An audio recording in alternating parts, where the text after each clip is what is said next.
Assalamualaikum warahmatullahi wabarakatuh. Halo, selamat datang rekan-rekan mahasiswa di sesi perkuliahan kita hari ini. Coba deh, bayangkan kalian lagi belajar di sebuah meja belajar kecil. Meja itu ibarat memori internal komputer kalian. Memang sih gampang banget dan cepat buat mengambil buku di atasnya, tapi ukurannya kan sangat kecil.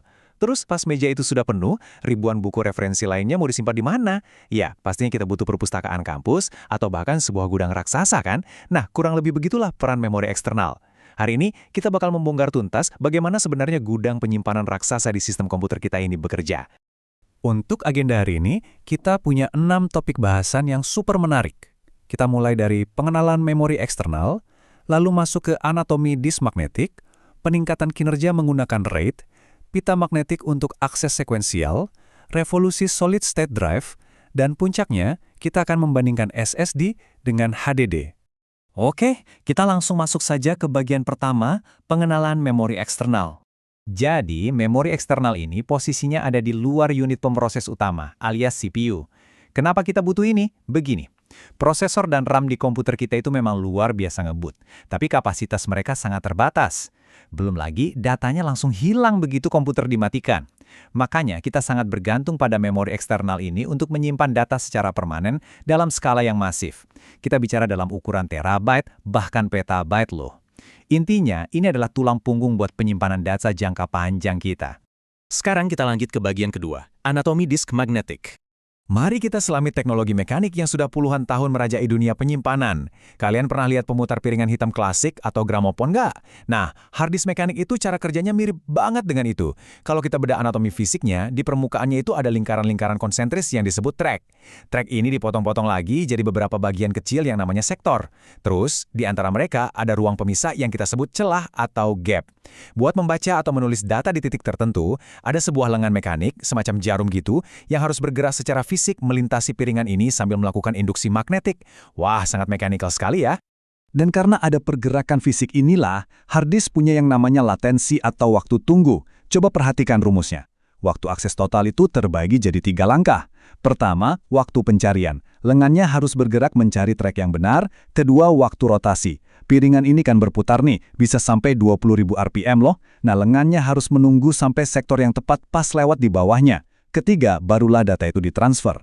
Jadi keterlambatan ini tuh benar-benar batasan fisika dasar, teman-teman. Nggak bisa dihindari selama kita masih menggunakan komponen mekanik. Masuk ke bagian 3, peningkatan kinerja menggunakan RAID. Terus gimana dong kalau satu hard disk saja ternyata kurang cepat atau terlalu beresiko kalau rusak? Jawabannya adalah RAID. Bayangkan, kalian menyewa satu tim pekerja gudang, bukan cuma satu orang. Yang menarik dari RAID ini, angka 0-6 itu bukan berarti level atau kasta dari yang terburuk ke yang terbaik ya. Itu murni jenis strategi kerja timnya. Misalnya nih, RAID 0 atau stripping.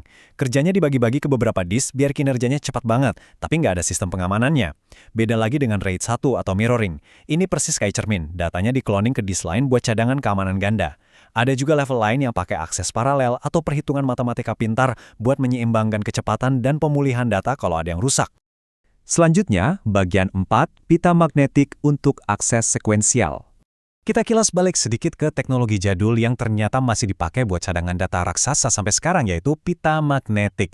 Bedanya dengan hard disk yang bisa langsung mengakses titik datanya, pita magnetik ini cara kerjanya sekuensial atau berurutan. Ini persis banget kayak kaset pita zaman dulu. Kalau lagu favorit kalian ada di ujung kaset, ya kalian nggak bisa langsung melompat ke sana, perangkatnya harus sabar menggulung lambat dan melewati semua blok data di depannya. Otomatis ini bikin proses transfer datanya sangat lambat, tapi kalau buat sekedar arsip skala besar, kapasitasnya juara banget. Oke, kita masuk ke bagian 5, revolusi solid state drive. Selamat datang di era modern. Coba bayangkan, kalian punya flash drive tapi ukurannya raksasa, super cerdas dan tertanam langsung di komputer kalian. Itulah solid state drive atau SSD. Kenapa ini disebut revolusioner? Karena nggak ada lagi tuh komponen fisik yang berputar atau lengan mekanik yang bergeser. Semuanya serba kelistrikan. Otaknya ada di controller, sebuah prosesor super pintar yang mengatur letak data dan menyeimbangkan umur pakai memori. Datanya sendiri disimpan secara permanen di dalam kepingan NAND flash. Bahkan, beberapa SSD canggih punya semacam baterai super atau kapasitor untuk menyelamatkan aliran data pas tiba-tiba mati lampu. Super aman kan? Coba lihat angka ini, 985 MB per detik. Ini adalah batas kecepatan cuma dari satu lajur konektor PCIe versi 3.0 loh. Kalau kita pakai analogi jalan raya, konektor lama kayak SATA itu ibarat jalan desa yang kapasitasnya mentok di 600 MB per detik nih. Nah, PCIe ini kayak jalan tol yang lajurnya banyak banget, bisa sampai 32 lajur. Jelas aja jalan tol yang super lebar digabung dengan SSD yang serba elektrik tadi, bikin kecepatan transfer datanya meroket eksponensial. Tapi tentu ada trik dagang di balik inovasi chip SSD ini. Awalnya ada teknologi SLC yang cuma menyimpan 1 bit per sel. Kecepatannya luar biasa dan sangat awet, tapi harganya super mahal dengan kapasitas kecil. Makanya, para insinyur mulai memadatkan isinya. Muncullah MLC, TLC, sampai generasi QLC yang bisa menyimpan 4 bit di satu sel yang sama. Kapasitasnya makin besar, harganya pun makin murah meriah. Tapi ingat, komprominya adalah sedikit mengorbankan kecepatan performa dan umur pakainya, karena membaca 4 bit di satu sel yang sama, itu proses kelistrikannya jauh lebih rumit. Sekarang kita sampai di bagian 6, perbandingan antara SSD dan HDD. Mari kita adu kedua teknologi utama ini. Hard disk, karena bertumpu pada piringan mekanik, bentuknya cenderung tebal.